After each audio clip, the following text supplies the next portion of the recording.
it does make sense. I thought you were going to go into. Oh, there we go. There you go. That was going to happen eventually. What do I do, Connor? Hold on.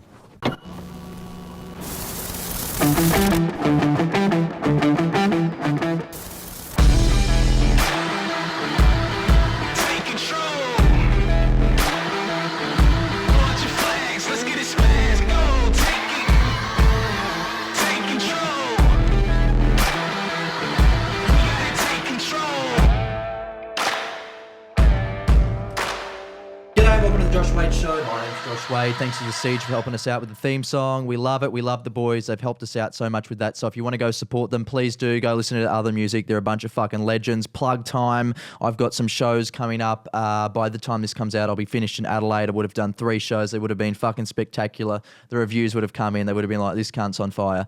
Probably not. I actually said I'm not allowing reviewers this year, so you can suck my cock. But I will be in Melbourne. I will be in Sydney, and then we're going to be announcing a regional tour. If you want me to come to your town, head to my website, cunny.tv. Sign up to the newsletter there. Fuck, I'm fucking smashing it today. The last few weeks, Phil, have been horrible. We've fucked it up so many times, but I'll get through it. All right. I saw your takes. Yeah. On one of the episodes. I can't remember which one it was. Yeah. Yeah, that was only one of them that we cut out. Yeah. Right, yeah. okay. But anyway, and the Patreon group, thanks to everyone that supports us in the private Facebook group that helps us out on Patreon. If you want to support the show, you can either on Patreon, or if you just want to throw us a few bucks on PayPal, you can. The links will be down below. We do a private live stream there every week, and we've got a bunch more stuff planned for the group coming up soon. So thanks for fucking joining if you're a part of that. What else? Is there anything else? No, just follow me on all the things, the other things. Phillip J Watt, welcome back to the show, mate. Thanks, Josh. Thanks for having me back, mate. Been a while. We had you on episode 14. What are we up to now, Connor? 48. 48, probably, yeah. And I was just saying before, you drove up here from Ballingen, which I got right this time, not Ballina. Bellingen. Bellingen. Oh, well, for fuck's sake. There you go. You probably had a few E's in your time, mate. Bellingen. Bellingen. No, I haven't. No E's.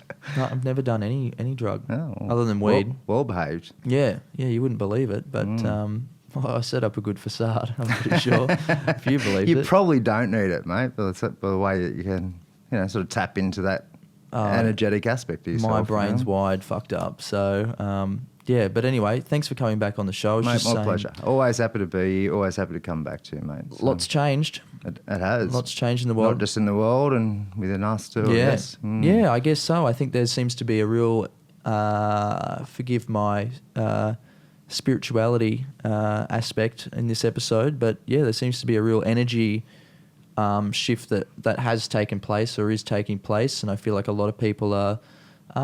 just in general, a lot of people that I know and have seen, they seem to be moving into a new aspect of their life and a new, I suppose everyone is after fucking time goes past, but a new sort of belief and confidence in their self. People feel more, they've got that gusto about them, I feel. I know I have. I wouldn't apologise, mate. I think it's really important to tap into the spiritual aspect of our lives. It is the most fundamental aspect. I know that word's sort of been tainted quite a fair bit. It's like the word God or religion or many of these sort of esoteric sort of concepts. They get a little bit tainted and twisted by, scientific materialism and mainstream sort of thinking and sort of dogma.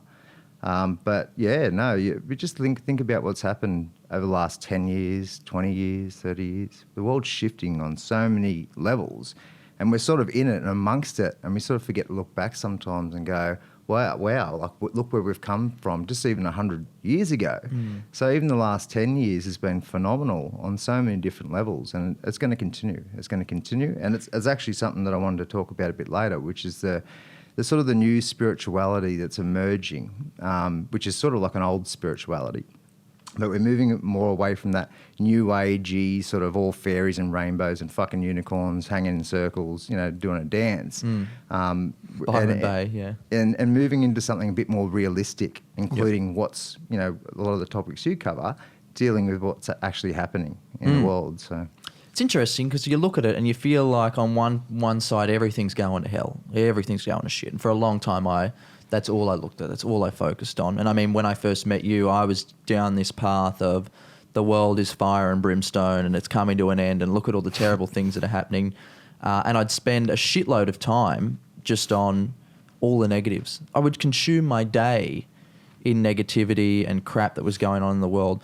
Somewhat fascinated by it, and I think somewhat I used to delude myself into, I knew a lot about everything when it came to the world of conspiracies. Not that I ever subscribed to any of it, but I was more interested in what was actually going on. And it just so happened that there would be all these lizard people shit fucking attached to those things. And you'd look at it out of interest, but never really subscribed to any of it because it sort of disqualifies what's going on. But there is a lot of fucking fantastic things that are going on that I look at now that I don't even focus on the bad shit anymore. It is what it is.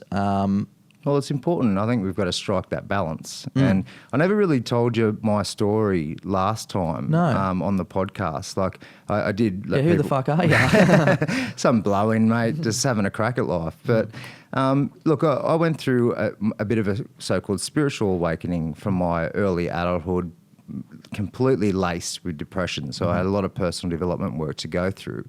But I had these synchronistic, symbolic sort of experiences which showed me the patterning, the fractal sort of connection that we have with life, the internal and the external realm.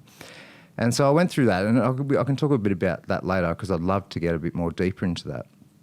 But that was sort of my initiation, one thing that we all sort of lack in our community these days, and that's why we've got so much disconnection with people within, with themselves, let alone their community and reality at large. But the initiation I went through was one of a spiritual nature, and that opened my mind and opened my heart to so many doors and ideas and concepts and new ways of thinking and behaving that it really transformed my life and continues to do so. It is an ongoing journey, as I probably described last time. And during that process, that's when I started to go, oh, hang on, I've got like a lot of toxicity in me. I've got poor programming, trauma, conditioning, all those sorts of things that really need serious self-administered psychotherapy to really evolve or to transform, to move beyond, so to speak, to transcend. And that's not to say that you ever get into this perfectly emotional balance where everything's all, as I said, rainbows and unicorns. We have to deal with the reality, the dark side, the shadow self. That's so important, and it's always important. But we can come into sort of a greater harmony with ourselves and sort of get to this equilibrium and then move through what we need to at that point as our moment sort of unfolds. So that doesn't mean that we completely heal the trauma, we completely heal or change the neurological pathways or the conceptual pathways that aren't so functional. They're quite dysfunctional. They cause behavioural issues and all the rest of it. But we can have a really big impact on them if we really make the sacrifices and commitment and have the discipline and really have a fucking crack at really connecting with ourselves, what's sort of not working so well and where we sort of want to go, and sort of putting in plans to achieve that and actually following up on those plans.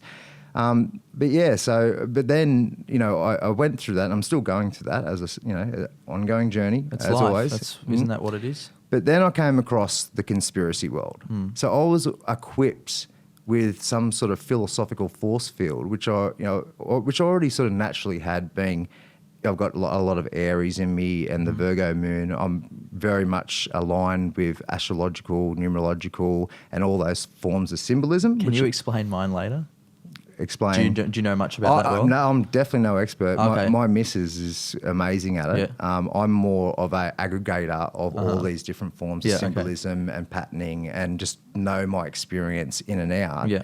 But in terms of my expertise, I'm certainly no fucking astrologer. Okay, yeah. But I can speak to the sort of the generalities of it, what it sort of means, how it sort of maybe there's a physiological impact, or maybe it's just a symbolic impact in terms of the macro, micro, as above, so below. That sort of thing. Sure, yeah.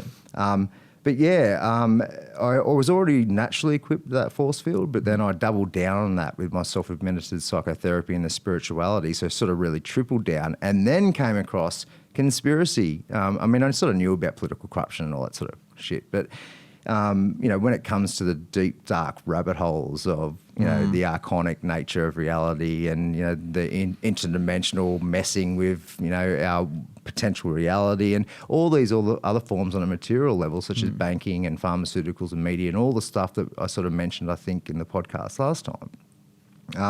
it can get daunting. It can get scary. People can go, well, the world's fucked up. It's all messed up. What can we do? And it can drive emotional sort of an emotional experience that is quite toxic and harmful. I found myself getting extremely paranoid.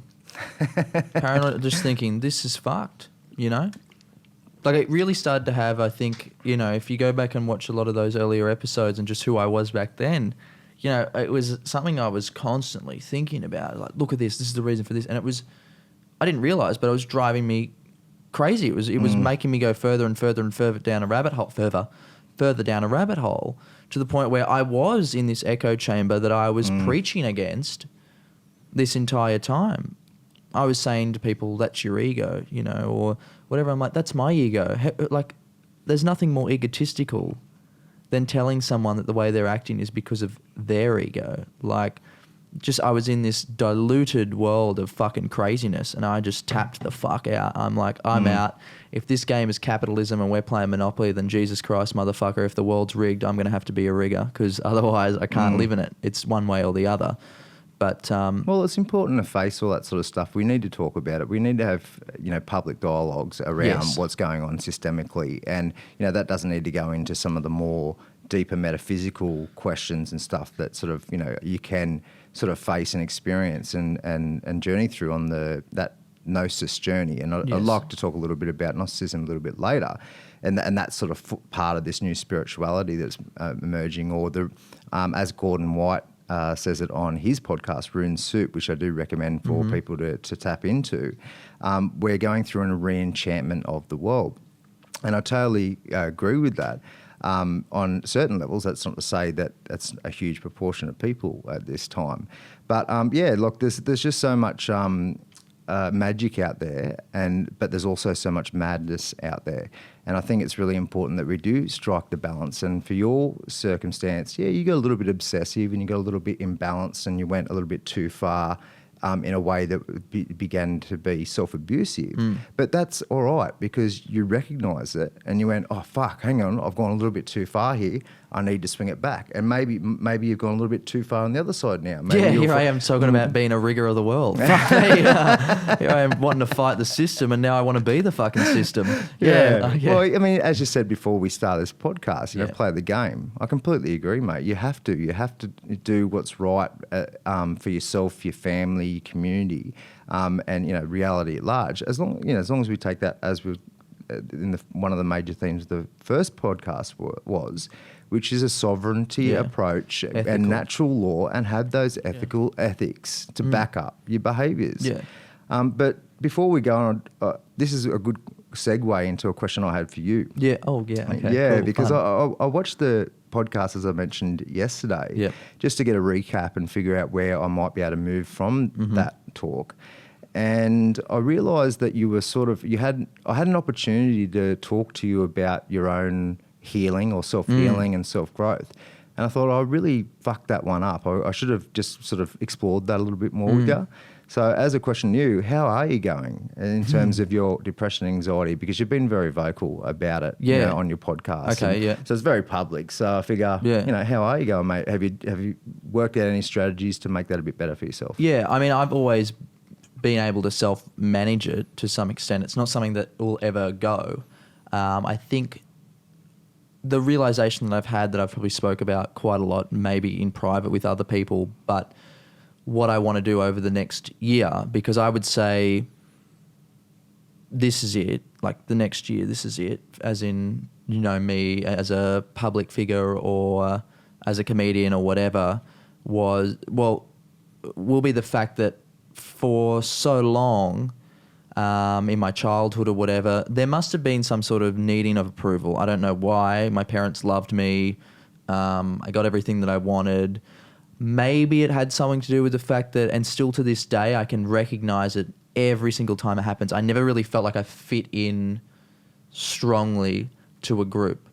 I always had sets of friends and I'd be friends with them, and it wouldn't be like anything would ever, bad would end with a group, but it would just be like I'd meet people, I'd learn from them, and then I felt like, and I'm not saying this in an egotistical way or like I've got better than anyone, but I learnt what I needed to learn from that experience, and I would go and meet a new group of people. I did that myself over and over and over And again, I mate. just bounce, and my whole life. And I remember the beginning of high school was really, really tough for me because I'd met people in, primary school, and obviously everyone changes and it's a big, it's a moment, you got hormones and all these different things going on. But I found myself lost. And that's when the trigger of anxiety started. I'd never really understood what it was. I just knew that I was feeling really sick before school and I'd rather be dead than alive constantly. It was like I would literally, if I could take a pill right now, that would just end it. Fuck this. Like I'm tapping out. So I guess it was more of a feeling of I was lost, constantly lost, just floating through the sea and attaching myself to anything and anyone. Which had its purpose. Yeah, as you said, to learn from people. I learned, It wasn't like I was getting caught up in drugs and, I was trying to... I always was confident with who I was as a person somewhat. I knew what my ethics and who I was and, there was never a time that I was ever going to be peer pressured into something unless I genuinely wanted to do it. Otherwise, bad luck. Or reversely, I wasn't going to be scared out of doing something because a bunch of people said, don't do it. It was just, it was always me on my own path. Mm-hmm. And I suppose over the last 6 months or since we spoke and what I must have been going through back then was I fucking hate using the word awakening and I won't use it, but I was going to use it and that's why I backed out of it. But some sort of... elucidation, you're getting more clear with yourself and balancing all that stuff out. Yeah, something just became very clear. This whole, looking back, I could understand the patterns. Everything we do in life is patterns. And the reason that I was choosing to do certain things and the reason I was going down these paths must have been just as a sense of approval, or not a sense of approval, but I wanted approval on my identity. Who was I? How did I fit into the earth? What's my corner? And I suppose it was humor was my forefront. And I started to notice even I'd be meeting new people. So outside of, I haven't really had a chance to talk about it and I don't want to talk about it too much, but outside of this, I'm moving into a much more business orientated world, very, very business orientated world. I would meet people and automatically I'd notice myself going into a situation being self-deprecative and, my defense mechanisms that I used in high school, which was say everything horrible about myself now, get it out of the road so they know I'm aware of it and that they don't have the opportunity to say it. I'm allowed to say those terrible things about myself. As soon as you do, watch out, motherfucker, right? So it was a way of winning people over through self-deprecation of letting people know that I'm just telling you I'm not better than you. I'm much worse than you. All right.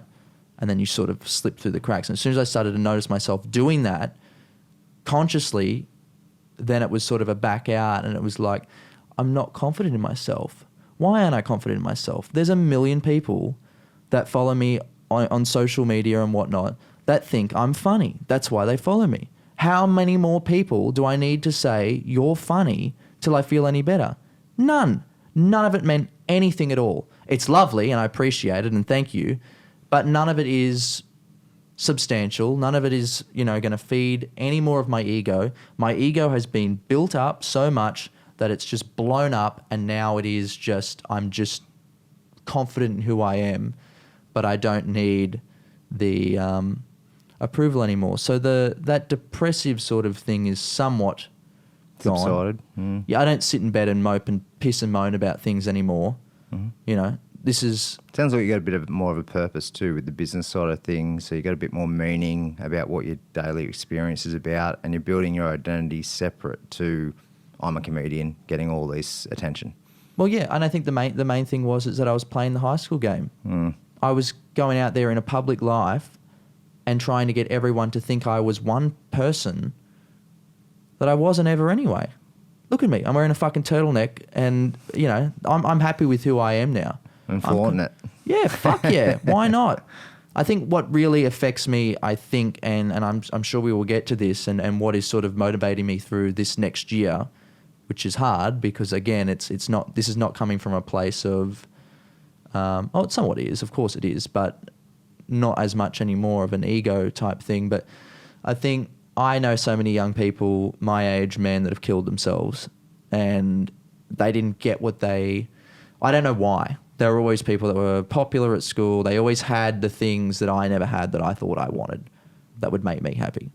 So I think now I want to know, what was it that happened in our lives? Was it things that we saw? Was it, things like 9/11, or just this, whatever it is? What are these little pieces of the puzzle that has brought someone to a point where they're able to get past human instinct and kill themselves? I just can't fathom it. Even though I've thought about that myself, I can't fathom actually beating fight or flight and that survival mechanism and consciously being able to do that. So, well, the thing that comes to mind just quickly as a quick interjection is that a lot of people's identity rests on how they're perceived.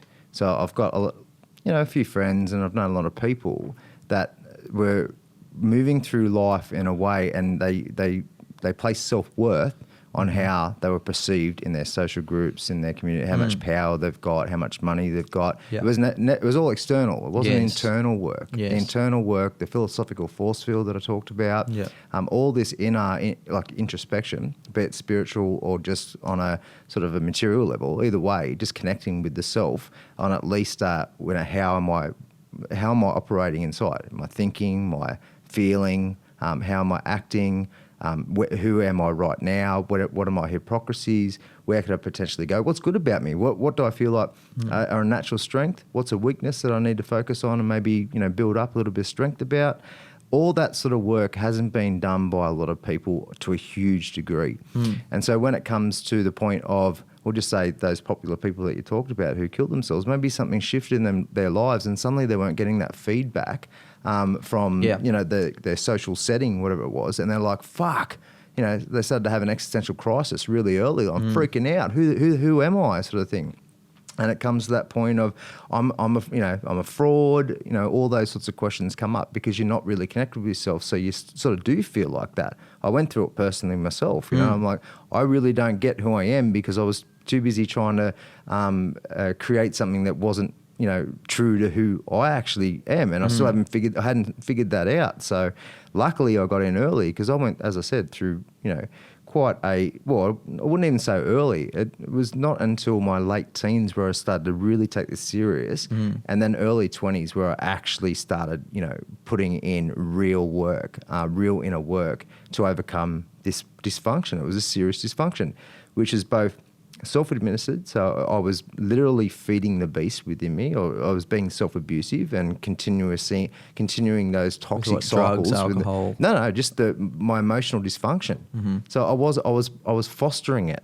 Yeah. I wasn't facing it and dealing with it. So I was my own worst enemy in a sense. Yeah. But then on the other side of that is the external influences, such as a materialist consumerist society paradigm that we're in, the lack of initiations that we have with ourselves into adulthood, with family and with community, the family breakdown, community breakdown. Then, of course, there's just the general philosophical toxicity that exists in this day and age. Like, it's pretty rampant, but values are going down. There's too much. And when you say ego, which I really want to touch upon, part of the new spirituality isn't condemning ego.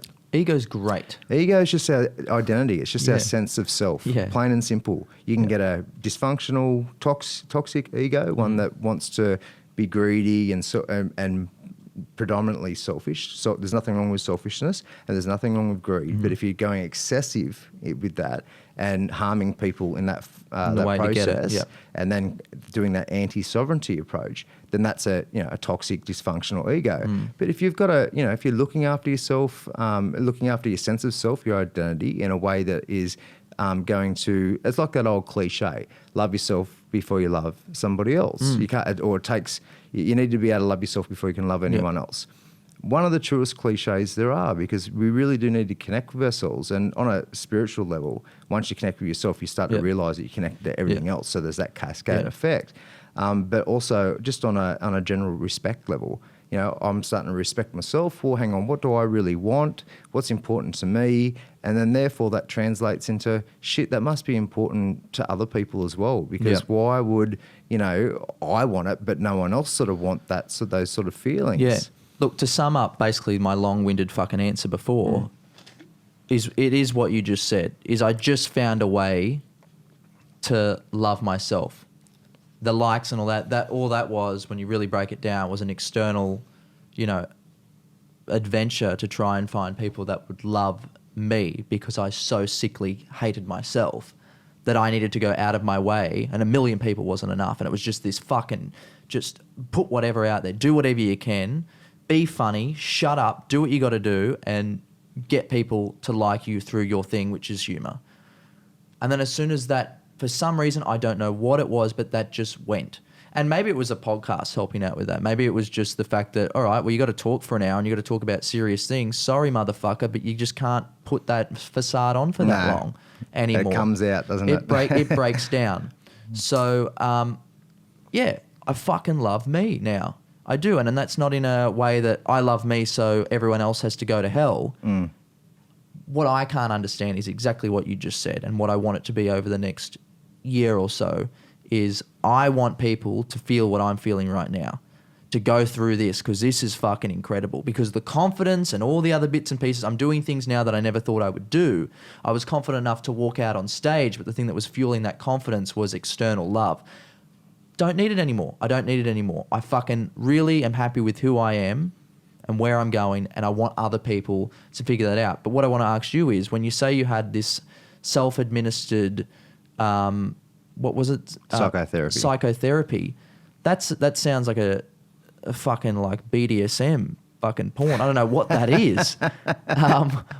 What is you that? got to be your best route as well, mate. Come yeah, on. well, I'm my only route actually. But what is that? Okay, well, great question, and that's really what I wanted to speak to next, because throughout my course of being a part of social work, giving back to people, did some life coaching. I've done a lot of, just in general, before I even moved into it as a professional, in a professional sense. I've always wanted to help people around me, family, friends, etc. Not that I could necessarily do it that great if I wasn't doing it that great for myself, but you know, I always had that sense of service, which is a very deep spiritual concept. If you look back through all of the theologies and philosophies and ideologies which, you know, sort of focus on these sorts of areas. But self-administered psychotherapy is simply changing yourself to be more functional, more content, more happy, whatever you need to do, face the dysfunction, face the problems, and then transmute it into something more beneficial for your future. So psychotherapy, when you go see a psychotherapist, they're helping you to change yourself, you change your mind, change your whole body, brain, your heart, brain, the whole neurology through you, and the philosophy through you. It's really important that we look at it through that lens as well. It's not just physiological changes, but the mental changes, the conceptual changes, the belief changes, all those sorts of things, which means you have to go right into the subconscious and find those pathways that are dysfunctional, the concepts, the problems in there, and then change that for the better, which as to be straightforward and realistic, it takes a long time. This neuroplasticity effect isn't overnight. You know, a lot of people can have insight to something and go, oh yeah, I get that. But then translating that into actual embodiment or enmindment or enheartment takes a long bloody time. And then over, you know, some serious months, if not years of that discipline of wanting to be that new idea, that new identity, then suddenly it will become your default mechanism for who you are. So when you're sort of challenged with like a difficult circumstance, for example, maybe in the past I got too angry, and my whole process was I want to be less angry. So then when that sort of a same sort of trigger comes up in my life a little bit later, if I've done psychotherapy, self-administered psychotherapy properly, my new default mechanism won't be be so angry. Now, that doesn't mean that being angry is a bad thing. We're all on an emotional spectrum. All that's natural or good. But if we be excessive about it and become obsessive about particular emotional states, which a lot of people do, drama queens, victim mentalities, attention seekers, like make me feel better by your attention sort of thing. Josh Wade, 2015. Yeah. Exactly. So, and it can, it's obviously a negative thing then. It becomes self-abusive. So it's quite natural to want to be angry, but if you're being abusive with your anger, then you need to change it. So self-administered psychotherapy is the process of changing oneself for the better, hopefully. You can do self-administered psychotherapy for the worse, become a worse person. It's literally just changing who we are and how we operate, how we function physiologically, mentally, emotionally. And one of the things that I used to always talked about with people I work with was health isn't just about physical and mental health.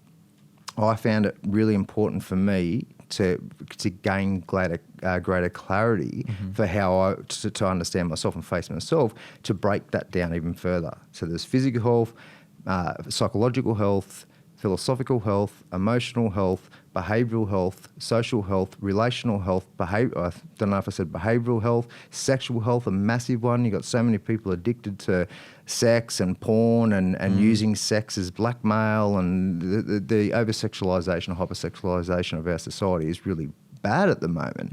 And it's all suppressed. It's not necessarily put on as a normal thread of experience with people. And that's not to say that we should all fuck each other. What I'm saying is that we should be okay with what it means to be sexual beings. That's literally what we are. Right. We're okay with that.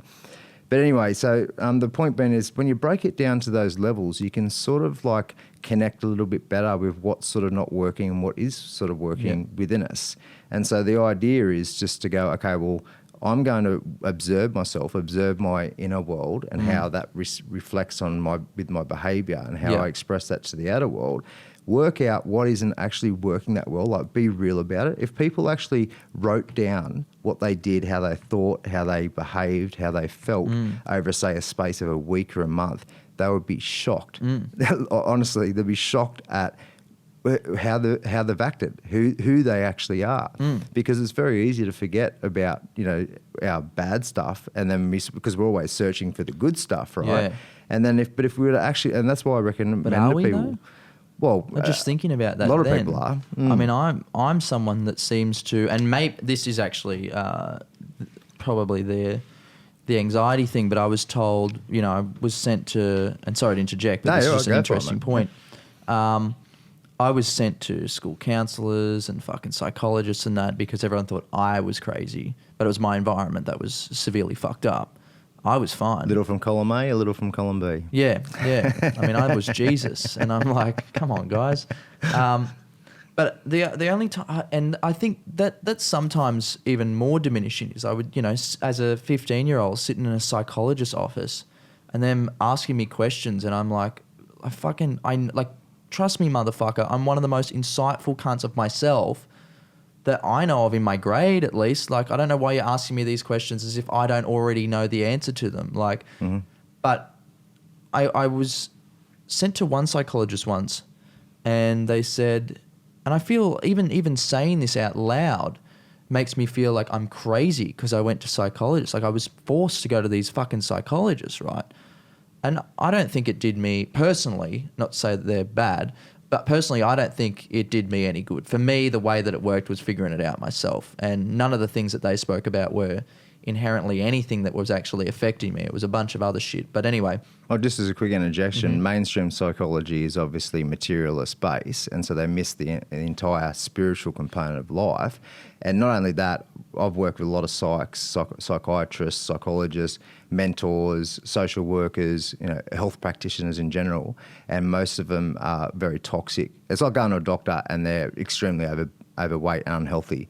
So there's been studies that have shown that a lot of psychs have actually got their own traumas and problems, and therefore that's why they're in the job, but they've never actually gone through the self-administered psychotherapy they need to become healthy. And so how can they possibly provide a great service for another person, especially if they don't have the holistic aspect of sort of what's going on, including the spiritual component? There was never like, I hate to say it, but there was nothing wrong with me, really. I couldn't see, like, them asking me, why does dad hit mum? Fucking ask her. Ask him. I don't know. Like, it's not my issue. But I think maybe it just had something to do with my parents thinking that, that they were doing the right thing. Like it was more of feeding their own approval and acceptance of, oh, well, you know, we're And sending him bias there. and delusions. Yeah, somewhat. Like for instance, I don't even know if I should say this, but I will. Someone that I know, my dad. I don't speak to my dad really at all anymore, and that's been for a couple of years, and for a multitude of reasons, and same with my grandparents and stuff like that. I've not got anything bad to say about my grandparents, but it's almost like it's a package deal, unfortunately. And my grandparents raised me. I love them to death for it, but there was a lot of toxicity in that environment, and somehow I got out of it. In terms of, I said I was going to do something, and I went and did it, and then it happened, right? And I was like, well, fuck, I can't be in this world. I've been given the golden fucking ticket, and I'm not taking Grandpa Joe with me because Grandpa Joe's fucking, you know. And my brother sent me a screenshot of my dad had messaged him, and it said something about him being a born-again Christian, and that he's opened his heart and found Jesus Christ. And I was like, this is fucking insanity. Like, this is we never went to church as kids or anything like that. Huge amount of people are doing it these days as well.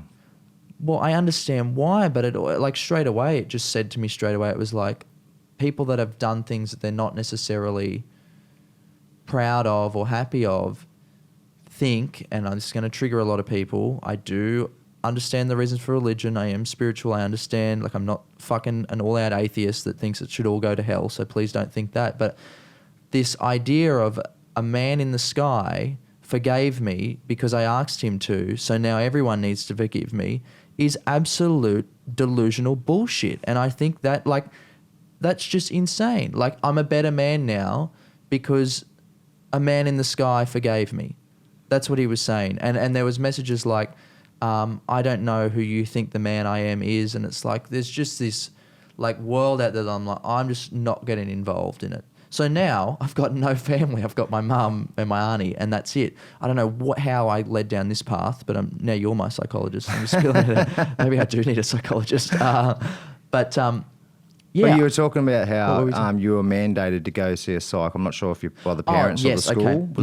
No. It was the parents that were telling me that I had to go see them. And because you were behaving in ways that weren't probably suiting to their expectations. I wasn't behaving in any way. I never did drugs. I never went out partying. Nothing like that. It's like, no. Well, just go to the psych. You can deal with it. Yeah, but there was no reason. I was the kid that was getting called up in the middle of class by the psychologist and be like, Josh, you have to go see so-and-so now. And it'd just be that god-awful fucking thing where everyone would be like, Josh has got to go see the school counsellor. What the fuck's going on at home there? Or what's wrong with him? And there was nothing ever wrong. It was more just me sitting in there, and I felt like I had more insight into the world than the fucking school counsellor, because some of the shit he'd say, I'd be like, you're wrong on that one. But there was one psychologist that I did see who was actually, funny that you say that a lot of these clinical psychologists were lacking the spiritual side. The only psychologist that I ever saw that ever was enlightening he was a Buddhist, and he'd met the Dalai Lama a couple of times, and it was this, he told me a bunch of these stories, and I had a friend that had told me, you should just go see this guy and talk to him. And this is when I actually probably needed to go talk to someone, because I was stuck in this world of, smoking a lot of drugs, smoking a lot of cannabis, because it was just self-numbing. And he said to me, did your mum have any anxiety when she was pregnant with you? And I said, no, not that I know of. And he said, you should call her now and find out, because we've got to get to the bottom of this now. He said, because it seems like you've got this anxiety, but no one's ever explained where it's actually come from, why your defaults are the way they are. And sorry, everyone, that it took me so long to get to this point. So I rang her, and she said, no, like, you were fine, like, you had a fine birth. And I said, okay, well, and I hung up and I said, no. She said, no. He's like, well, that doesn't make sense. And then she rang back straight away, and she said, I know what it was. I found out, just after I'd found out that I was pregnant with you, that your father was having an affair with some other woman, and we weren't sure if I was going to keep you. And it was like, okay, so wow. I'm a little baby inside, and I'm in fight or flight mode because I might be getting killed, basically. Or I don't know if that's how it works in a child's head or whatnot. You can feel it on electromagnetic vibration at the very least, let alone a subtle energy vibration. that heartbeat of my mum was being copied by me. So by default, I always go into a situation, and this is where we're linking with what you were saying before. I go into any situation by default that I catch myself out doing all the time in what are all the bad things that can happen here. Let's navigate the worst things that can happen here and figure out what we do if these scenarios take place. And if something good happens, then, and which it always does, it's never any of these things that ever happen. Mm-hmm. It's always on the other side, but all the attention is on this side. Think about the amount of stress and worry that people have put themselves through their whole lives with essentially none of it or 99% of it not coming to fruition. Yeah, I've got greys in my hair. Waste of time, waste of energy, waste of life. So that was sort of a big insight. And he said to me that you have to understand that, you know, your brain now has been cultured that, for instance, if you leave the house and you set the alarm on the door or whatever, and you close the door and you go in your car and you hear the alarm go off, your brain instantly goes to, there's a murderer, burglar in the house that's going to kill everything. And he said, well, you got to understand where maybe you didn't close the door properly, or maybe the dog knocked something over, or whatever. He said, you've got a drop-down menu. Everyone has, think about it like a computer. Your brain is a fucking computer, and when you right-click, you get a drop-down menu of options. And for you got one option, and it's fucking death, and it's all over, right? It's not just abandonment issues. It's I'm going to be fucking murdered issues. It's pretty deeply traumatic, I can imagine. It's like a life or death thing. Will I have to kill myself because of this? Like craziness. And hearing that and hearing just someone say it out loud, how my brain was actually working and wired by default, was sort of, that was quite a freeing experience in itself. Something that I've lived my entire life and didn't know any different. But just hearing the analogy, because I love computers, that all it is your right mouse key's fucked, and you just got to fucking click it again. And remember that there's actually more options on the right click than what you're giving yourself. A great analogy, great metaphor for you to face what the issue is. Upgrade the operating system, motherfucker. And then make the changes. Yeah. Awesome. And that's exactly what I'm talking about. Is it doesn't matter how these insights come to fruition. We always get the information that we need if we allow ourselves to sort of tap into it as it flows through us, right? Because our conscious mind is so small to the subconscious mind. There's so much activity happening on an internal level or an unconscious level. If we can be a little bit more open and have more focus to, okay, what is the issue? What are the problems? It doesn't matter how that insight manifests. It could be some beautiful synchronistic moment with that particular psych that you came into contact with, or it could be just more of a mundane experience where you just like have a little bit of a light bulb moment and go, oh, I think that's maybe a problem that I've got with myself. And then taking it seriously and going, well, what can I do to change it?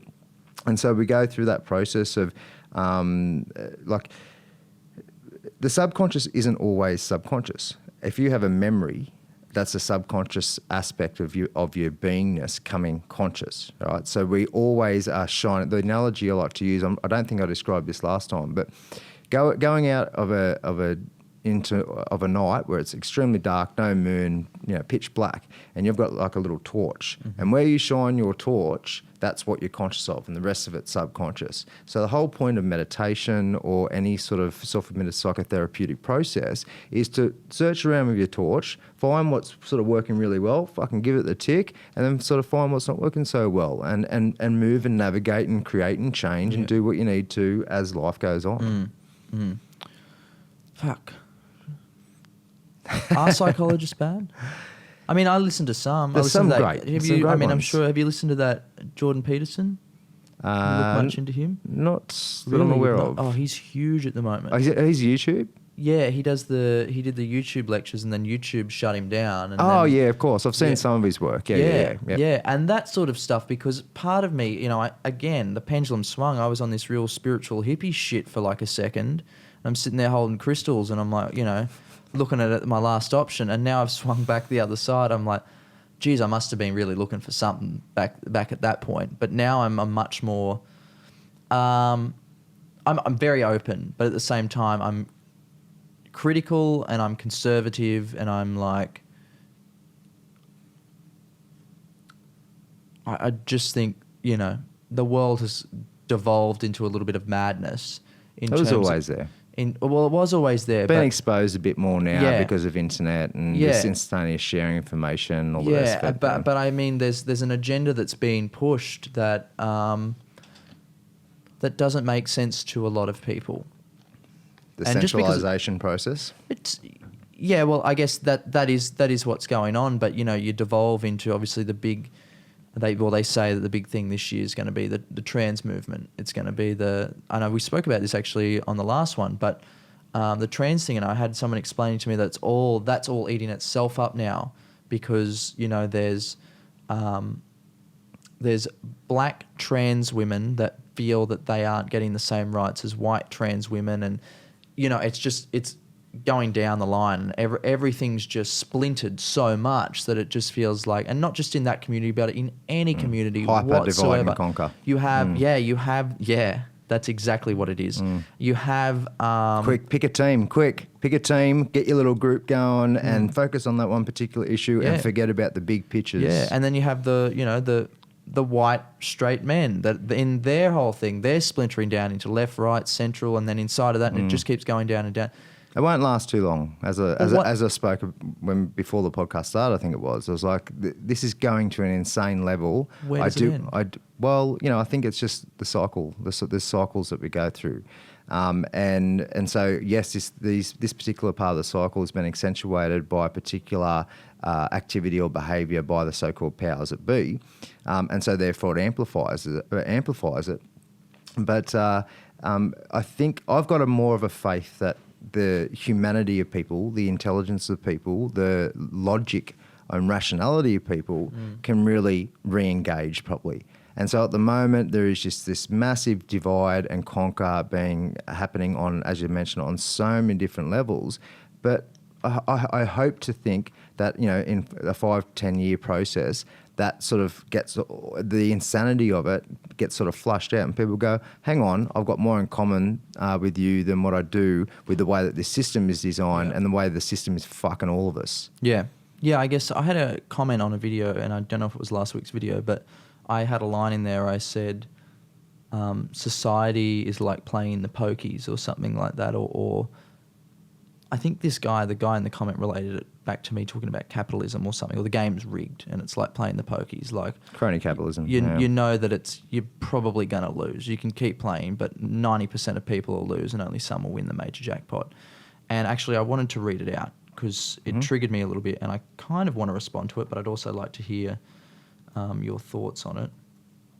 It was more of a despair comment. Yeah. There's no way I'm going to win this. Yeah, he was not happy. Wanting to unsubscribe. We also had someone that wanted to unsubscribe because of that on-air thing was annoying them the entire time. So my response to you is go listen to the fucking audio version, you fuckwit. It's just people are messed up on so many different levels, Josh, and it's very much a product of the way that the system and the way that our communities structures and our society in general has been designed. Unfortunately, there isn't the initiation, as I mentioned before, where there isn't a community, like a tribal type of energy that surrounds people and helps them understand their place with themselves and within their community. And so there's so many options and potentialities at the moment that people get lost down all these different avenues and rabbit holes, be it conspiracy or just general, materiality. And they forget to connect with themselves. And so they're really disconnected from themselves. They don't understand their own contradictions, hypocrisies, lies, delusions. Unrealistic expectations is a huge one that people have on the people around them, for example. And there's no parents parents aren't that educated, or empowered to look after themselves alone, let alone the kids. There's some great parents, don't get me wrong, great teachers, great police officers, there's great people everywhere. Yep. I certainly don't think it's all dire, but at the end of the day, ultimately there's been a cascading effect where people are being damaged by the simple design of our society, which is why I want to try and help people to understand. If we focus on that big picture, we can design this reality in a different way. It doesn't have to be designed this way. The way that money flows, the way that money is created, the way that we get medicine, the way that we connect, the way that we ascribe value and beauty to our lives, and whether or not we're authentically facing ourselves and authentically expressing ourselves, as well as trying to create the true abundance, which is the internal abundance, not the external abundance, we that can be all facilitated or catalyzed by a simple design, from even a political level, but also as like a social contract level, the way that we, like all the citizen investigations that's happening in the independent media and in the independent world at the moment, we are moving to a new paradigm of freedom-based thinking and behaviour. And we, the people, really can create something better if we so choose. So that's why I suggest and encourage people to focus on the big pictures. If you want to have your own smaller type niche that you whatever it may be, you want to focus on that particular injustice or that particular injustice, sure, go for it. But don't ever forget that the massive injustice is where we're all being screwed by this. There is so much depression and sadness and dysfunction and anxiety and hatred and jealousy and it's really skewed. People are really internally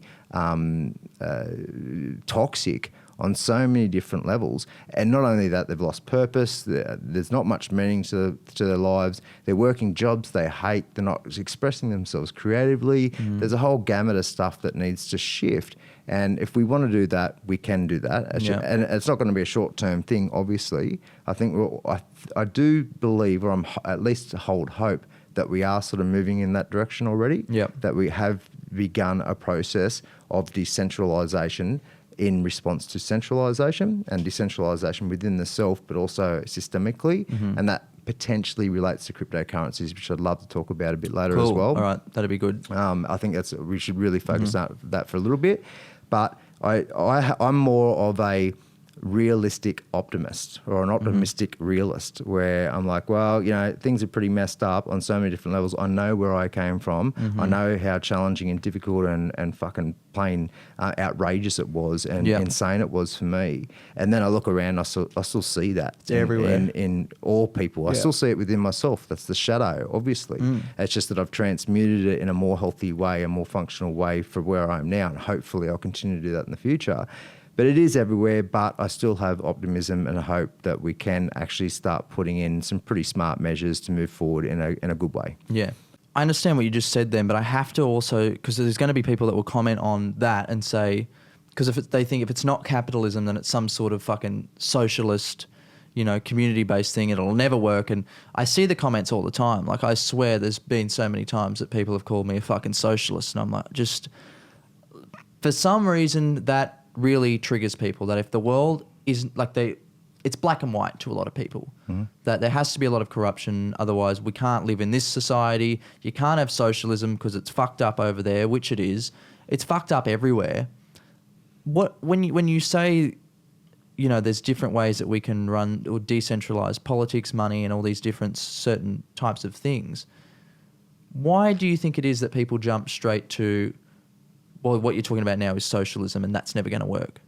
That's obviously the psyop, the psychological operation, whereas anything that's not capitalism is considered some form of communism or socialism. But the insane thing is that, for example, with banking, we used to have banking the way it should be, which is community-based banking, where money creation, for those who don't understand it, banks just punch numbers into a computer, they create money out of nothing, and then they profit from that money, plain and simple. Yeah.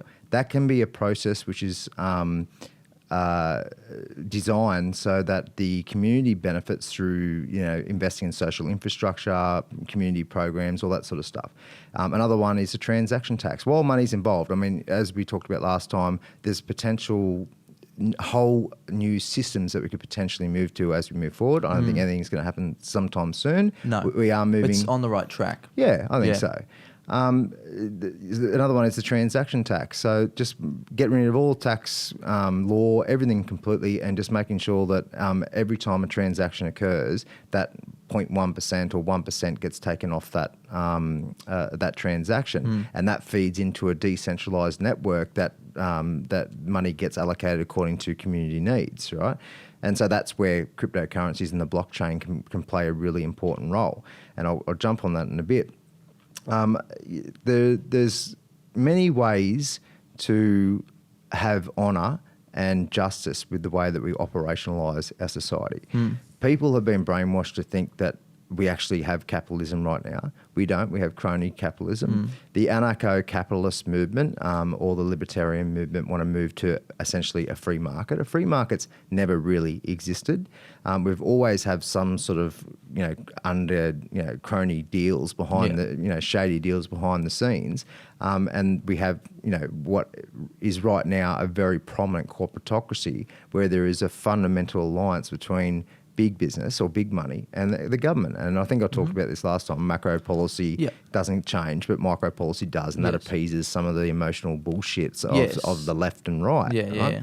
But there are other ways. I'm not saying I have all the answers or even some of the answers, but we need to start thinking that our system hasn't always been designed this way. It has been co-opted and monopolised extremely over the last 100 years, particularly around the medicine, so food, pharmaceuticals, and other forms of medicines, media, banking, the money supply in general, and management as well. It's all been co-opted and used as a mechanism to facilitate making the rich richer and the poor poorer. And that's just how it is. Now, the left-right divide isn't the real challenge at the moment. There's a lot of craziness about that, and people have been really sucked into it. But the real question is decentralisation versus centralisation. As part of the duality of life, there's always going to be a natural response to particular, the imbalancing of certain things. So because they are moving towards greater centralisation, and everything's been further monopolised and centralised, and potentially on a planetary scale, that's where they allegedly want to move to. There's going to be a natural response to that on an energetic level, on a community level, on an individual level, on every level. It's going to be a natural response to decentralise. Now, one of the potential decentralised responses to this centralisation is cryptocurrencies. There's just recently, I think it was last week, or it might have even been this week, the US Senate sort of had their discussions around cryptocurrencies. And they've decided not to, sort of condemn or illegalise. They've decided to, we'll move. It's an immature market, and we'll move towards regulation. Now that makes me think one of two things, or two potential realities. Either cryptocurrencies are part of this digital control grid, and they're trying to suck everybody into this digital control, so they can just switch on and off your money supply, your money situation, and as part of the new world order, essentially. Or it really is a natural response to what's going on in the globalist system, etc. But if that's the case, it makes me think that, well, if the US government has sanctioned that decentralised response to centralisation, essentially, because that's what they've done, they could have been like China. They're trying to ban cryptocurrencies altogether. There's all these different. Most countries though are actually in somewhat support or in a neutral position on at the moment, which is very much a surprise. There's a lot of activity, a lot of discussion on a political level about what to do about cryptocurrencies. The fact that it has been more or less sanctioned by the US government makes me think that either Trump is what half of the independent media says, which is a patriot working with the good guys to take out the deep state, or that he's a part of the deep state and he's sanctioning it so that they can suck everybody into this Internet of Things, the 5G network, the cryptocurrency, the digital ledger scenario, essentially. For those who don't know, there is a big war going on in the independent media. And that war is essentially Trump's good and working for patriots and working for a section or a faction within the US government, within the even deep state, who are trying to undermine, your Zionists, your Rothschilds, whatever the deep state Jesuits, Khazarians, the neo-Nazis, whoever the fuck these people are that have caused so much destruction and damage to us on an individual and collective level for so long now, potentially not just the last 100 years, but potentially into the hundreds of years. No. This is a religion thing that's still taking place. Well, there's a spiritual warfare aspect to it as well. Yeah. So, but there is this massive divide in the independent media where some people believe that he's pro sovereignty and other people think he's pro, control. I don't have an answer to it. By looking at his cabinet, by looking at his strong relationship with Israel, and his pro-Israel stance, and other factors, it makes you think, well, he's part of the deep state.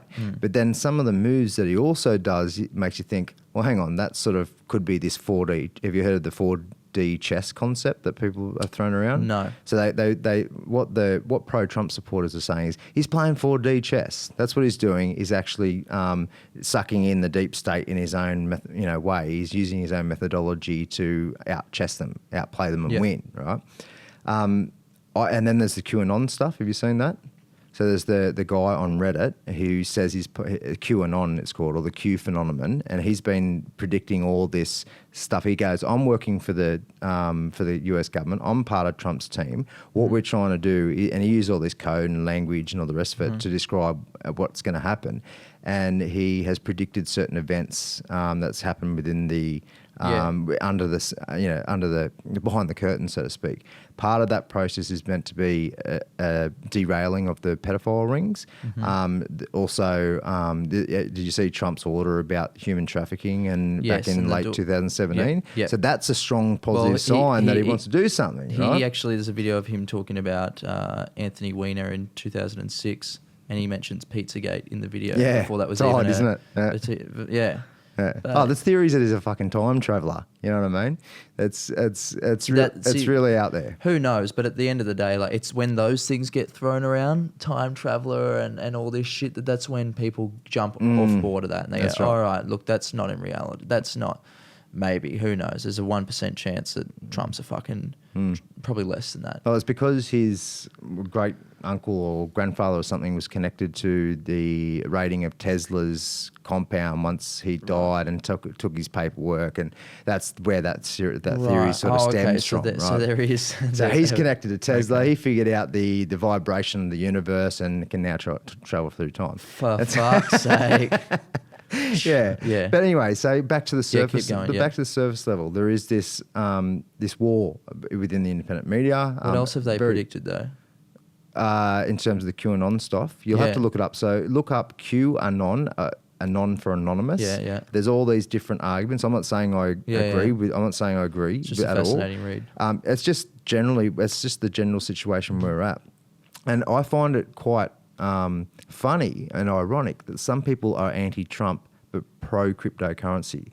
So because if you're pro-cryptocurrency, then you'd think that Trump must be on the cryptocurrency side because he has not said no to cryptocurrencies in this latest hearings, So they've essentially been allowed to continue as what's going on. There'll be regulation as time unfolds, but the blockchain technology and how that's assimilated within the system today and used within, the banking and financial instruments and all the rest of it, all types of services, the crypto services that could manifest from blockchain and these other technologies as well. It's not just the blockchain, there's new ones that are emerging as well.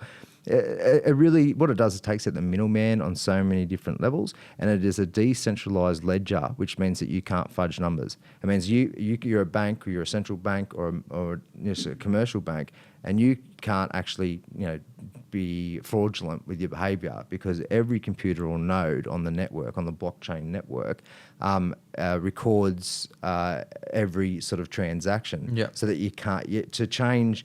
You'd have to hack the whole system and each computer to change the actual reality of it. So it's actually transparent, but it's also anonymous because people use their wallets and their codes and whatnot to. And don't get me wrong, I'm no expert in this situation, but I get the general gist of it. Yeah. But essentially, it seems like a great thing, but it depends on who's in control. if there is an agenda by the the darker cultists, whatever you want to call them, to use that technology to further consolidate their power, then that's going to be used as a bad thing, plain and simple. But if it is just a process that's happening by the people, for the people, and like it's there to decentralize and to create benefit for the people and the environment, then that's fantastic. But you've got to ask the question, well, how come Trump and the US government at this point in time has sanctioned it? That's a really big move. It's huge, absolutely huge that happened. So either Trump is wanting to support that sort of stuff because he's one of two things. He's either good or he's bad. He's actually working for the decentralized energy or the sovereignty movement or whatever you want to call it, the freedom, the as part of the constitution over there, and the revitalization of true law and the get rid of this deep state sort of situation, the corruption, all the rest of it, or he's on that side. So they're the sort of questions that we need to be asking about what's going on in that particular world at the moment. Right. I mean, I've looked into it a little bit, and I find, I mean, my opinion right now on this probably will change like everything, but daily. Yeah, daily. Yeah, because you read something new and you go, oh, there's some, that just sort of disproved what I was originally thinking. And I'm totally open to that. I'm really open to my opinions changing on anything at all. I'm not set in my ways. But I would say from what I've read and what I think is more probable is that it is a deep state. The cryptocurrency market. Yeah, I think it's just got to a point where the current currency, the debt-based currency system of lending out money and on interest to the government, they've given out too much now. There's no way that we're ever going to be able to pay that money back plus the interest. Where do we pay the interest back from? The money doesn't exist, right? So I think it's just got to the point where they themselves need to transition into a new thing, and the best way to do that is to have people buy, pieces of cryptocurrency or bonds or whatever the fuck it is, really, and it's the same sort of thing to some extent. And I mean, someone was telling me, actually a good friend of mine was like, do you know who holds the most Bitcoin in the world? And I'm like, no. And he's like, well, think about it. And I'm like, who? He's like, it's the fucking FBI. Like back when it wasn't really a big thing, when they were seizing just people's computers that were selling drugs on, Silk Road and stuff like that. So you got to remember they've got all that. There's so much missing Bitcoin and shit out there.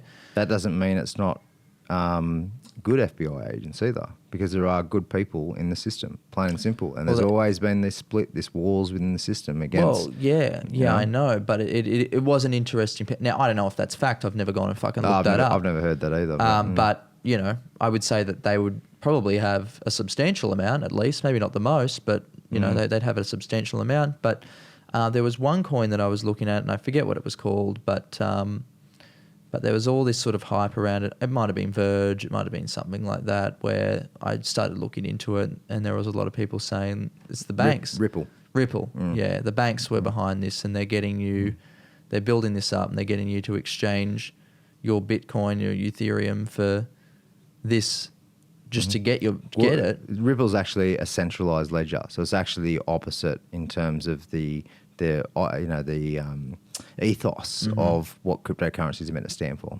Right, so the opposite of that. It's a centralized ledger. Right. Okay. So, it would just make more sense to me that we may not go towards necessarily a one world currency. It might just be a one world transaction system, but that seems to be where it's heading. And to be totally honest, I don't think it's the worst thing in the world if we just have, whether it be one currency or a simpler way to trade. That's where I'm stuck. Globalization, Well, it depends who's controlling the situation. Do they have good intentions for humanity or not? Because if the more power is centralized, the more capacity there is to abuse that power and the impact that it has on people. And that's not to say that, well, as you've gone through, you went down the rabbit holes into that conspiracy land, you felt like it was having an impact on you, that you sort of you were being self-abusive in that response to it. We should sort of go, well, it is what it is, but that doesn't mean that I can't live my life magically and beautifully and full of reverence and go and have a fucking crack and do what I want anyway. Yeah. You know what I mean? Like, it's important that we have these discussions and understand sort of where we are. The more individuals who do that, the more collectively that we can do that. And that will invigorate and catalyse change on a local level and potentially even more. But yeah, it is still important that we do look at what's going on and face that shadow. Crypto. Well, I mean, I lost a little bit as well. I mean, I never made anything really because it's not my account. But fucking, did you play around with it? I have some investments, yeah. Yeah. You sound like a mad dog when you say that. It's like you're really fucking shit up. Sounds like you're part of the deep state when you say that. I have some investments. I'm an FBI informant, mate. Through and through. Yeah. Well, actually, I was watching a show last night about. Have you ever heard of this Mr. Big? I think that's what it's called. It's a technique that they use. I think it's illegal in the US, and it would have been made illegal because a lot of big guys would have went down from it. But it's this concept that what they do is they say, this episode specifically was on a show called The Confession Tapes, and I don't know why I put it on. I never have time to watch Netflix, but I did last night, and I put it on and fell asleep watching it. But the gist of it was that there were these two teenagers that had come home and they found that one of the guy's parents had been brutally murdered, right? Like fucking the parents and the sister had all been murdered in the house via a baseball bat. It goes back to sort of that Serial podcast and then Making a Murderer and those sort of shows where there is this common theme of it doesn't really matter who done it, it's just who is the most logical that we can pin the case on. Who can we build a case around to eat it up and get it out of the system, and so we can just keep moving on. And so the only two suspects in the case were obviously the teenage son and his friend that had come home and found the family like that. And so the way that they convicted these two teenagers was what they did is after all these years they were acting really strange, you know.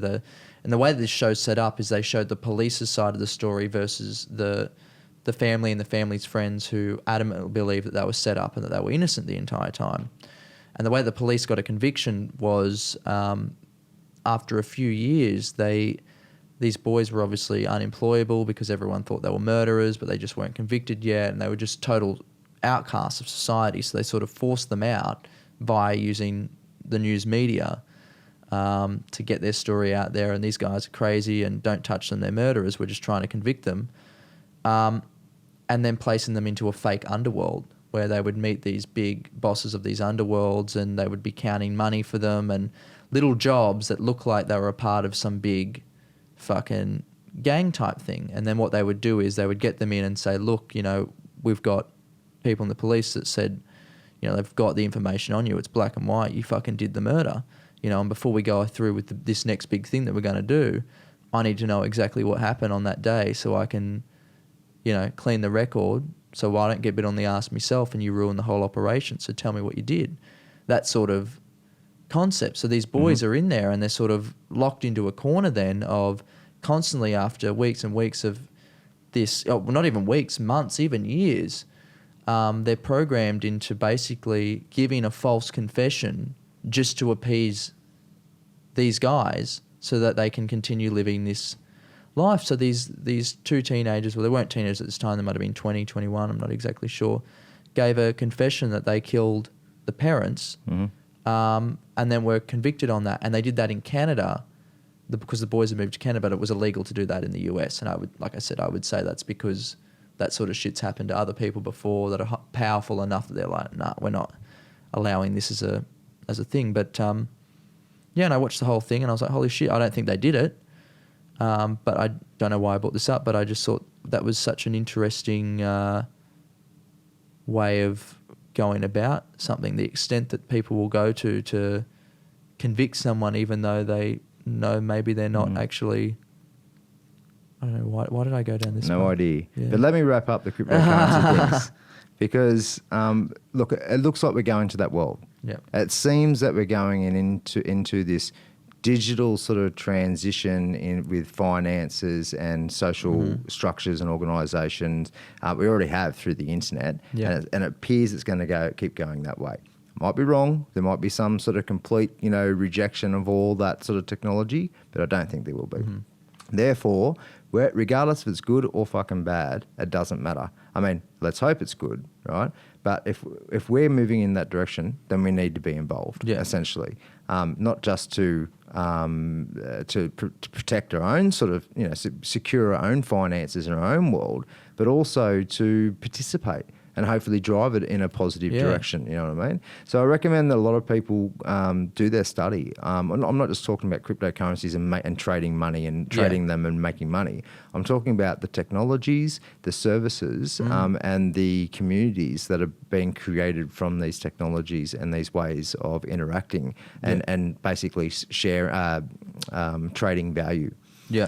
So I do recommend that. There's another, I want to talk about this, what you mentioned before as well, about the powers that be know that the financial system is sort of like, it's eventually got to implode, so they've got to transition to a new system.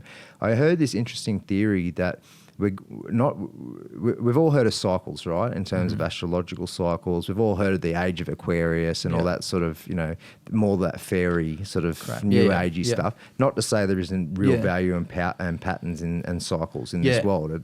It's absolutely true. These things do literally occur.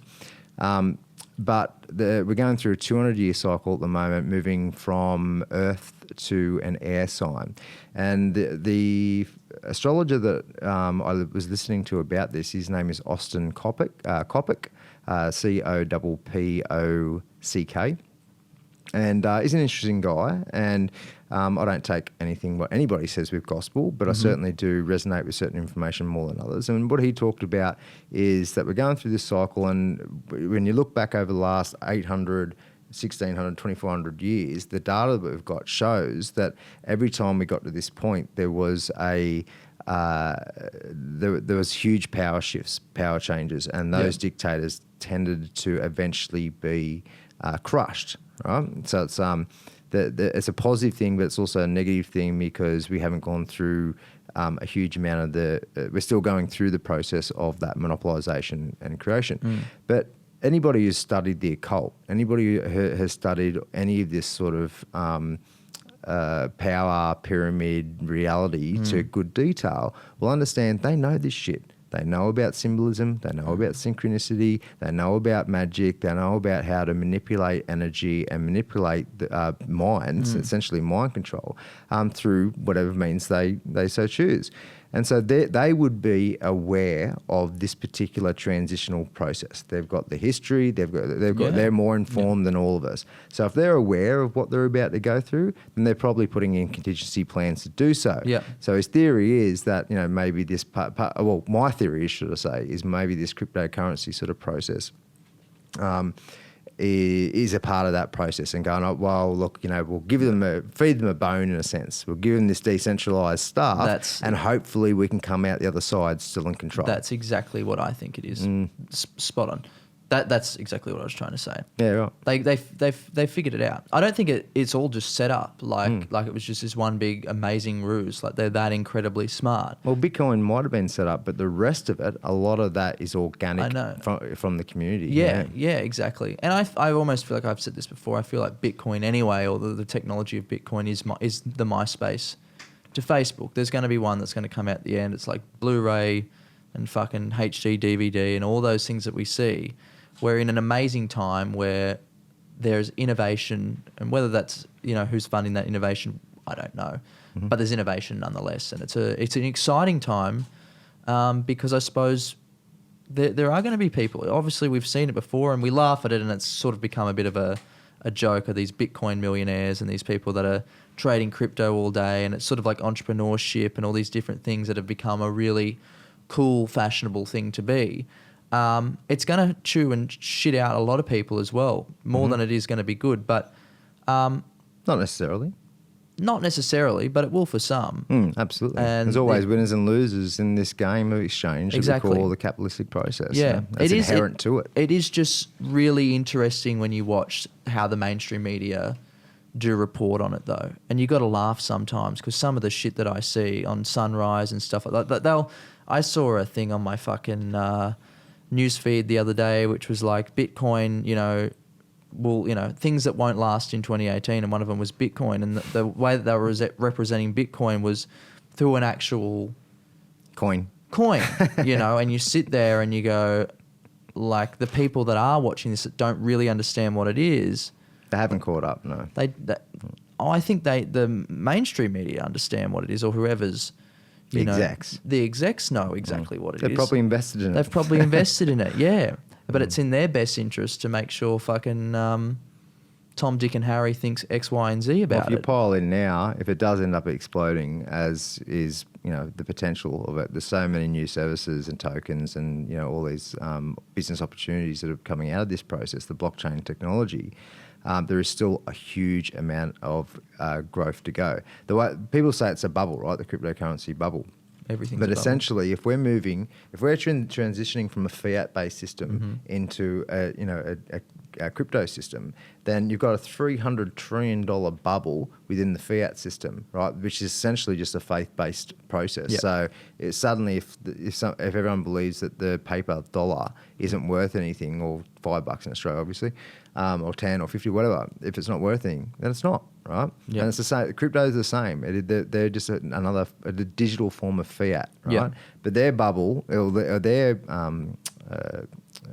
total fund is only, I think, about 350, maybe closer to 400 billion at the moment, compared to 300 trillion. And so all of this fiat, if even a quarter of it or 10% of it starts moving into cryptos, then obviously that's got a huge amount of growth potential as that bubble deflates. Yeah, exactly. I mean, if I'm sitting there and I'm someone that runs a bank, I mean, I'm talking about real banks, not ANZ and that, but like, people that are printing money, Reserve Bank, Federal Reserve. If I have my interest in that, then for fuck's sake, I'm setting up crypto. Which is allegedly what they're trying to do with Ripple. Well, they'd be fucking idiots if they didn't. And if fucking two dumb shits like us can sit here and come up with the best plan in the world like that, then imagine what they're fucking doing right now. But like you said, there's also people doing great things. There's people doing great things here in Australia with crypto, and people setting up all different... There's a solar power company that was developed down in Melbourne. I think they're called Power. They're a crypto token. Yeah, I've got money in them, actually. Yeah. I don't know how it's going. I check it sometimes. There was a time where I was getting, like with, I suppose, a lot of people, where you'd sit there and look at your portfolio and I'd, refresh during that sort of boom and high volatility as well. Yeah, the December time, where it was just like, it was fun. It was like, holy shit, you're going, none of that money exists. Like, does if you pull it out. Yeah, but how the fuck do you pull it out and put it in your bank account? Like, it's just a usual transfer, just like you would with anything else. Well, you'll have to teach me, because as far as I'm concerned, I should have pulled out a long time ago. But now I've got... Look, it's most likely, and this isn't financial advice, but it appears, based on the US results of this week, that they're going to continue to rise. They're going to go through another increase. Of course. And if the amount of corporations and banks and governments and other sort of well-known established institutions that are embracing this technology in a multitude of ways, it goes to show that we are moving in that direction. Now, make your own decisions. If you're watching this at home, or listening at home, make your own decisions, do your proper research, do due diligence. But there is an opportunity to get involved in a technology that has the potential to really transform our society. Depends on how it is. I mean, could be transformed both negative or positively, or a mixture of both. But the more good people are involved, I guess the more likely we're going to have a good result. I suppose at the end of the day, whether you like it or not, it's pretty safe to say that it's here to stay. It does. It's not going to stop. And the reason why I wanted to bring this actual conversation up, the Trump, the cryptos, the QAnon, there's so many topics, and this division that we were talking about earlier, there's so many topics where people have just chosen a side. They're just like, right, I've heard this particular position or perspective. Yeah. I agree with it, and therefore I go through some research, or I might not do much research at all, but I have this confirmation bias process where I get in my little echo chamber and everything is reinforced and I feel like I'm right about it. But the reality is that we're all wrong. If we've got a belief or a conviction around these sorts of issues and many others, then we have to have some of those that are going to be completely wrong. Yeah. Maybe on a more smaller scale, maybe on a massive level, you know. It's absolutely huge. So I really encourage people to be more open to and not having being so convicted about these sorts of things, because as you talked about earlier, you know, things change pretty quickly. You know, our the information that we receive and process each and every day is changing us. It's changing our thoughts. It's changing our thinking. We really don't know at the end of the day. Now, it might be likely, based on the evidence, that one thing is true, and that's cool. You can sort of think about it like that, but that doesn't mean 100% that is the absolute truth. Because the more of us that sort of go, well, hang on, I'm more fall in that on that side of it, or I'm more aligned to that thinking, but I really don't know, and you know that doesn't mean I'm going to condemn other people who think differently or fight with them or feel like I'm righteous and better than them. Yeah. The more people that think smartly about this very confusing time that we're in, like it's literally you know, madness on steroids on so many. Wars, it really is. It is. That's right. The more people who think more inclusively and less dogmatically, it's going to be better for not just that individual as well, because you get, you know, that person gets stuck in their dogma and their lies and their delusions, and they get lost in that process. But also just, you know, on a grander scale as well. You know, the more people think smartly and openly and more inclusively, the better it is for society in general. Yeah. I mean, the last thing that really for me was like, okay, the thing that made me tap out was we did a episode around Christmas time about the Las Vegas shooting and what happened there. And I thought that I had the answers for it, which I do about a lot of things. But I thought I was, spot on, end of story, close the book, I got it right. And, you know, all I did was, you know, after the first 3 days I'd made up my mind on exactly what it would have been with previous knowledge of how things work, or how I think things work. This has to be what had happened. And we had a lot of people, maybe not a lot of people, but definitely a good amount of people that called me out on it and said, you didn't look into it enough. Like you really just went very base level on what you think it was. And my original theory was just that Stephen Avery was just a black market arms dealer that was washing his money through the casino, and he just had to take the fall for a hit that was supposed to, put more bloody security systems in place and just help fill out a contract for a bunch of security system companies or something like that. And I had a guy, maybe I should find it. The symbolism is off the charts with the Las Vegas shooting. So I want to read this. Very occultish. I want to read this to you because this blew my mind. This could probably get me shot. I'll find it. But I had people go out of their way. To email me this information, and it was like, you need to read this. And I did. And I felt like a fucking idiot. I really felt like, oh no, I've made myself look like a fool here. Whoops. And I've actually since then, I think I took it down because I was like, this is actually just not a vibe. Yeah, look, I've done it before. There was a real stupid mistake I made. I can't remember 6 months ago. Just quickly was, I don't know I think it was Father's Day, and Coles or worse had this cake that said Happy Special Person's Day or something like that. And I read information that said, how could they do this? It's meant to be Happy Father's Day. Why would they write Happy Special Person's Day? This political correctness is going off the charts. What the fuck's going on in our society? And I thought, yeah, that is a bit unfair. Like, there's nothing wrong with male and females. There's nothing wrong with Happy Father's Day compared, it's just getting to a ridiculous level. So I did a post about it, and, I wasn't attacking or abusive or even condemnatory. I was just more like, this has got to a stupid level. But then as it turns out, did I do my research properly? No. They had Happy Father's Day cakes, Happy Special Person's Day cakes. They had an eclectic amount of cakes. Yeah. So what the fuck do I care? Yeah, exactly. I can't find the email, but basically it just had something to do with the fact that had something to do with the Saudis, and it was a part of the Saudi purge, and, that the floor that Stephen was staying on and above that was not even the same hotel. It was a Four Seasons hotel, which was owned by one of the Saudi princes, and that it all just linked back into this big, you know, religion war that's taking place now. I don't know what your... Actually, maybe we should not get into it because maybe we will get killed. Because from what I read, from what this person had sent me, I sat there and went, if this is true and this is what's going on, then my God, are there a lot of things at stake with that? Yeah, we really don't know. And that what happened on that day that we know of, that we saw, was more of a distraction for something bigger that actually took place on that day that had nothing to do with Stephen Avery or...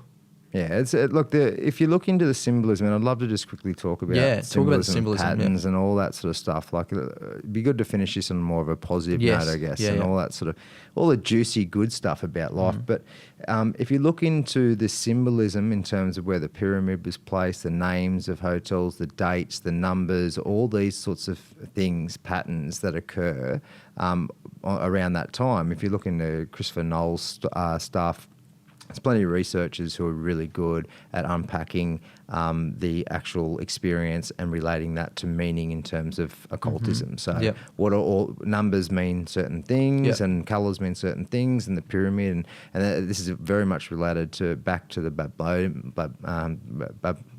I can't even say that word at the moment, but the entire history of metaphysics and mysticism throughout our societies, right, throughout the history of humanity.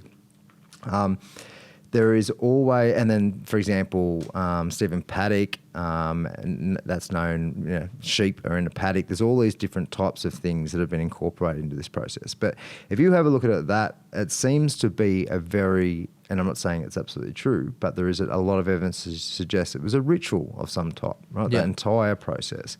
And this is how the world literally works. There is literally a process of, I think I spoke about it in the first podcast, but there's literally a process of the emission and the attraction of energy. Now, some people know that as the concept of the law of attraction. Yeah. But the secret, for example, is a very new agey, superficial way of understanding how this process works. Yeah, yeah. We do emit and attract energy. There's an electromagnetic thing, there's a vibrational thing, there's a frequency thing, there's a whole lot of ways. There's an informational exchange that we have with our environment, right? But it's not just our conscious mind that is contributing to that. It's our subconscious as well. There's like 99% of our brain activity, our biological activity is unconscious. So that is the primary driver of how we interact with our world. And then maybe the secret of saying, you can manifest what you want. No, your subconscious is more powerful. It'll manifest more what it wants. If you can retrain your subconscious to manifest what you want, then you'll be more powerful at manifesting what you want. Yeah. Make sense? Yeah. But not only that, there's another level that I've found through my experience is some people call it the soul.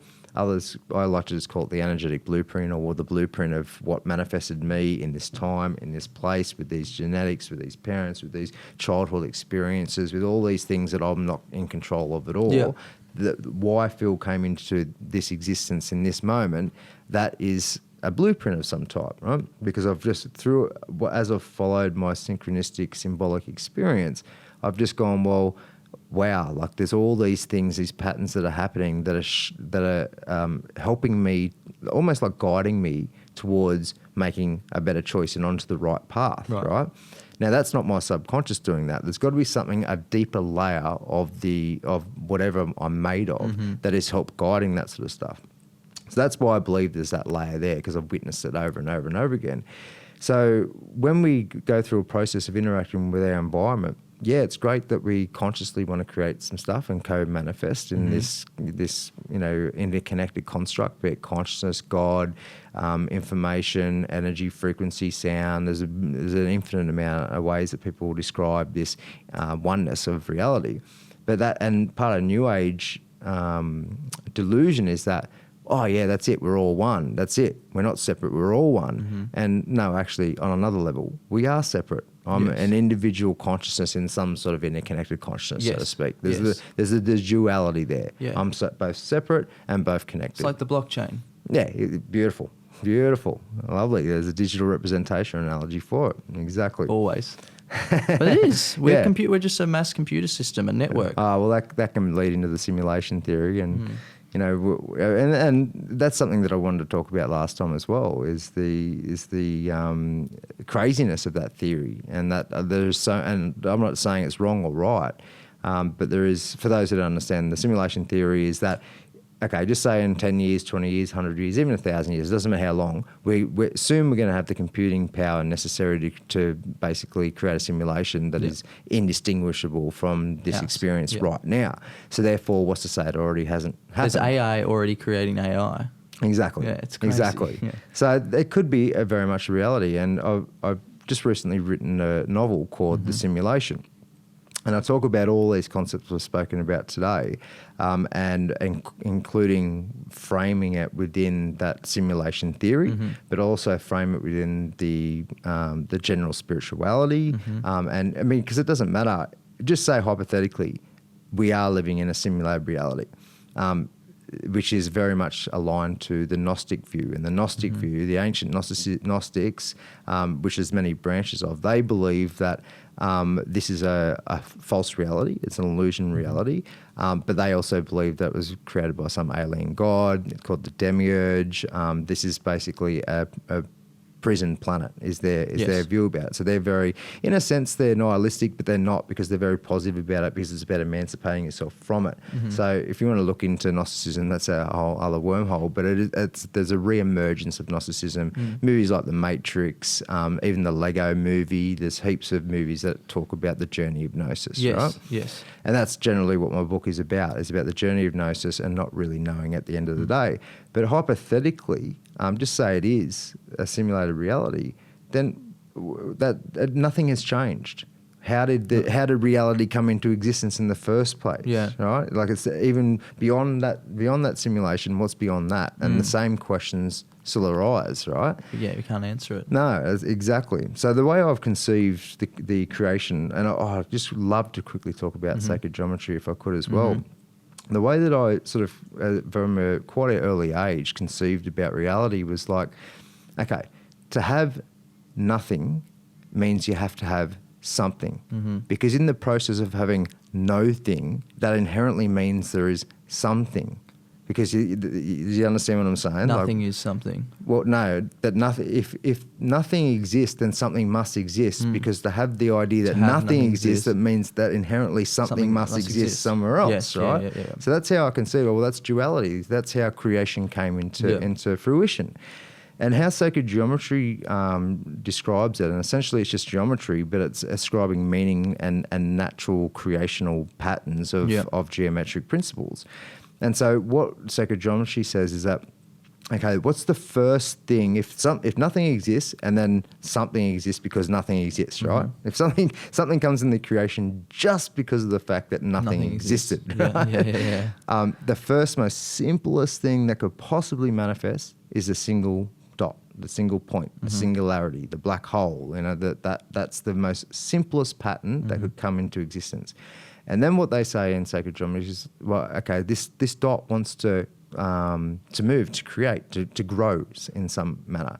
So the most simplest step it could possibly do to achieve that is to create a circle around itself, right? Not a square, not a triangle, not some massive complex structure. Right.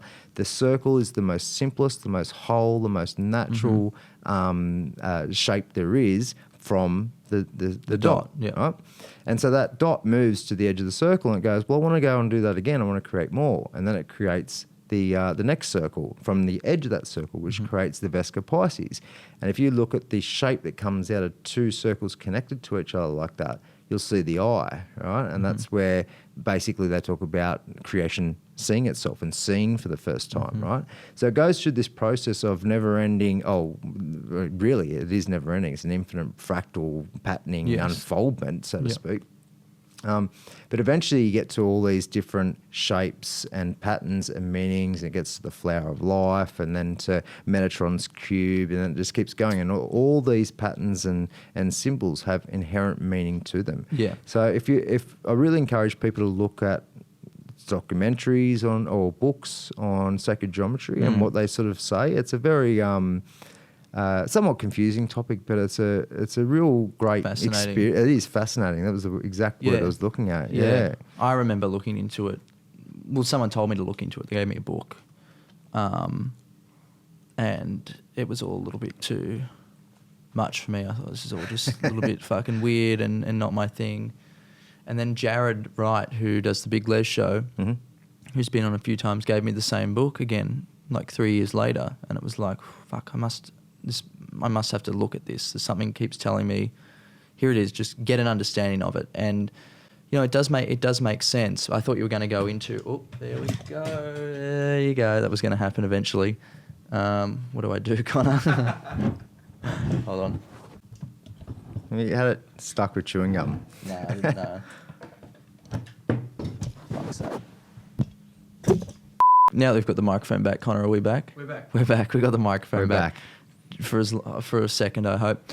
But yeah, I thought you were going to go into, when you were talking about the simulation theory, I mean, I went pretty far down that to the point where I got to the whole Saturn and the rings around Saturn being, you know, these energy waves that were transmitting our simulation to the Earth, and the black cube and the hexagon that's at the... Have you ever gone that? Yeah, I've heard of it. I haven't gone into too much depth with it. But that stuff. See, the symbolism in everything, and there's theories in everything, you know. It's beautiful. It's great to go and explore that sort of stuff. But fucking hell. Do we really know what the result is at the end of the day? No, it's the same thing. It just sends you fucking crazier. But to end on a more optimistic and happy note, I don't know what we ended on last time, but I'd say it wasn't as happy and optimistic. No, I think I was talking about my experience with the shaman in Peru. That's right. And just altering the mind via meditation and other particular ingredients, which might be psychotropic in nature. Yeah. But just the general process of expanding oneself through different altered states, which has been a huge part of my journey. It was fundamentally important for the emancipation that I had from my dysfunction, that depression and stuff that I spoke about earlier. But also, it's just a natural part of my life now. I have visions very regularly that, like, during the day when I might be standing at the back door, and and it's not like a vision where it's elucidated exactly like it is right now to have your eyes open. Yeah. But it's just the experience of having information flow through you, certain concepts come to you. There's a aliveness to the experience. And I feel like what I'm doing is I'm going through processing information or energy, or just moving through a process of connecting with my environment and different layers of myself and different layers of my subconscious for whatever reason it might be in that moment. So I have, I've been through out-of-body experiences a lot when I was in my early 20s. A lot of lucid dreams, huge dreams. I remember when I was 17 or 18, I learned to hit the ground when you're falling in a dream. You know how everyone sort of has that dream of falling? Yeah, but they wake up. And they wake up. Well, after, I can't remember, a few months or a couple of years or whatever it was, I started to go, well, I want to, hit the ground. And I learned how to hit the ground and just keep doing what I was doing in the dream. So, does it hurt? No. Well, I guess the pain of facing, your delusions and all these other types of levels can hurt at different times, but no, it doesn't. Right. You keep going, you bounce, you have whatever experience it is that you have, but altered mind states and heart states can potentially be a good thing. It's about how we respond to those experiences and whether or not we move in more functional, productive paths, or if we go into more dysfunctional paths. So, yeah, there's just so much stuff about reality. I mean, I had a list that I wanted to talk about when I rewatched the podcast yesterday. I feel like I wanted to fill in some gaps. I didn't even get through a quarter of what I was wanting to talk about. So there's just so much beauty and magic and awesomeness to this life. And I know we talked a little bit more about the shadow a bit today again. But yeah, I'd love to come back and actually talk about a bit more of that positive side, that light side, and although I guess we did talk a little bit about healing and that growth stuff as well. So definitely was a lot lighter today, and that's good. So you've got a book out. Where can people find that and all your other stuff? Yeah, cool. It's called The Simulation. It's available at Balboa Press. Or you just type in The Simulation, Phillip J Watt. It'll come up on Amazon or whatever. Yeah. My website is pushingthetippingpoint.com. That houses most of my articles. Like I've been writing for about 5 or 6 years now. I've taken a little bit of a backseat over recent months just to regather myself. And as we were talking about prior to the podcast, I'm going through a bit of rebranding about how I want to move forward and redesigning how I want to move forward. But there's plenty of good articles, plenty of good information. I've had my work shared into the millions of times. Like several articles alone have been shared 100,000 times on Facebook sort of thing. So I'm pretty fortunate to reach a lot of people, and I'm stoked to have been able to do that. I've got a podcast that's sort of archived at the moment. Just put on the back burner, but that's called Redesigning Society. Yep. Just look it up on iTunes or your usual podcast catchers. And Facebook, Phillip J Watt, PHILLIP. Yeah. Well, Phil, thanks for coming back on. Thanks for driving all the way up here, and I'm glad that you could come and check out the new studio. And I was just thinking, it's good that there's a bar down there as well. It's not far away, so we should go have a beer right now then. Yeah, all right. Well, let's do it. Thanks for watching, guys. All Phil's stuff will be down in the description area, and we'll fucking see you next week. We'll see you next time. Thanks for watching.